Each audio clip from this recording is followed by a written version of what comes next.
They can tell you how many businesses they've seen die. Our continent has the most entrepreneurs globally, but all small and informal. Not all, but a lot are small and informal and in survival mode. So starting is not our problem, actually. Our problem is scaling, sustaining, and building legacies. How many legacy businesses do we have and can we have on the continent? That is the real challenge for African businesses. And I want to say longevity does not come from longevity comes from thinking long term and building strategies that can scale.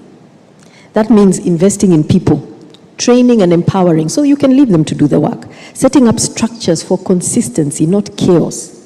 It means governance, putting together a board, people who can help you think, knowing when to step back and knowing when to let others take the lead. There's always a time where you need to get off the stage and let somebody take that stage so you can pick up the next big burden.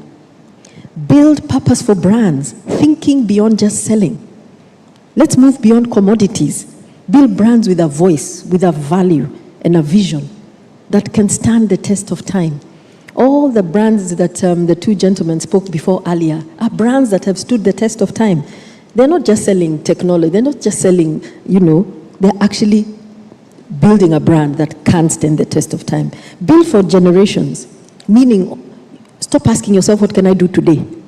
You have to start asking yourself, what can I do 5 years from now? What will my business be doing 10 years from now? What will my business be doing 25 years from now? That is when you're able to build a brand that will last. And that is basically how Melvins has moved from a product to be a household name. We are now in the region and strongly on our way to being a global brand. It has not been linear, but the one thing I'll say is it has been consistent. There's never been a better time to be an entrepreneur in Africa than now. Guys, like we said, we are rich. We have the resources, we have the talents. We even have the problems. And problems to an entrepreneur are the opportunities. We are a hotbed. And who knows a problem more than the wearer of the shoe? It is us. But one critical ingredient that we need to change, I'm going to say, is the mindset. We need to change our mindset on several fronts. Number one, as we continue to operationalize the AfCFTA, the Africa Continental Free Trade Agreement, our greatest opportunity, remember, our governments themselves also need to be enablers. My own experience has taught me this. So we're supposed to be able to move goods around, right? I asked for a registration with a standards body in one of the African countries. It takes me 6 months. And we actually even have to use the secretariat of the agreement to help push. I get my certification. So then I get my first order and I supply. The officers there decide, in their wisdom, let's see how many tea bags are in this packet. So they open the packet and they count one by one by one. And they say, these are not, again. So I say, give me the batch number. I will prove to you. We can trace it and we know. I mean, we are standardized. We know all that. I registered my company in the first world, in the second world. How is it our challenge is here? So mindset. So the government has done the enabling, but the people, us, the software, I want to call it, we also need to change our mindset. Governance could also be encouraging, give incentives, and create a better enabling environment for us to thrive. But consumers, you guys, and you guys, and you, and you, we also need a mindset shift. We do. The market is large. Remember, we are talking about a consumer base of 2.5 trillion. But a lot of us would still rather wear and carry and drink and eat a brand that the resource has come from here. They've gone and packaged it there, employed themselves and done beautiful packaging, put it in a brand that is theirs, and then we are here saying we enjoy life, we're good, we're happy. Why? 2.5 trillion we are giving away just like that. What if we all made up our minds and said, we will consume as much as possible African products? Let shea butter come to Kenya, let tea come here, let coffee come here, let cacao move. Let us do it here. We need to change our minds.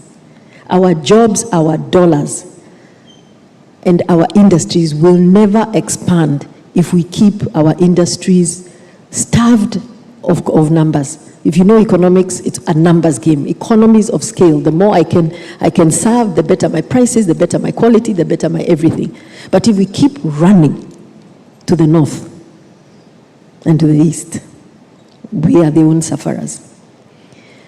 Entrepreneurs, too, we need a mindset shift. Stop the scarcity mentality.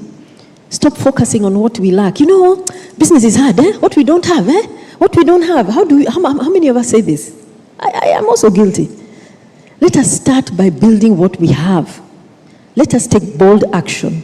Risk is actually not the enemy. Entrepreneurship is about risk. Fear is the bigger one. Embrace it. Take calculated risks. Don't just build for the short term. Let us build for generations. So for me, what's exciting me now is actually to get others to run businesses by passing on the lessons I have learned, the scars that I have carried for almost 3 decades. So others don't have to walk the short term. And I want to also say maybe all of us this side of the room can offer that kind of learning. I'm passionate about empowering the next generation for African entrepreneurs, and I've penned down an ebook capturing my decades of experience to just help people grow faster. Remember, I said you need to be learning if you want to grow. I also coach and mentor entrepreneurs on an 8-week program. And today, in the aim of passing on, I'm here with my daughter who works at the company. I'm here with my board member who also is a cousin, my cousin. It's a truly family affair.